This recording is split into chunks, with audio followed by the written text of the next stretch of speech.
Hey you guys, Lori here. I just thought I would do a really quick video follow-up to my previous video of breaking the two-person lift rule.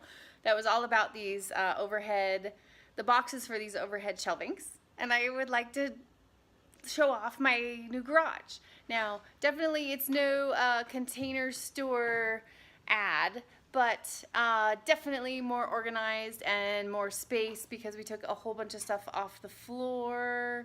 And I have all these cool spaces for everything. I have a place for all my rock tape stuff and all that. So it's fabulous for spring, but I just thought I would follow up and show you all the result of overhead garage shelving. Boy, was it a little bit of test of patience and a little labor intensive. My husband was awesome to do this.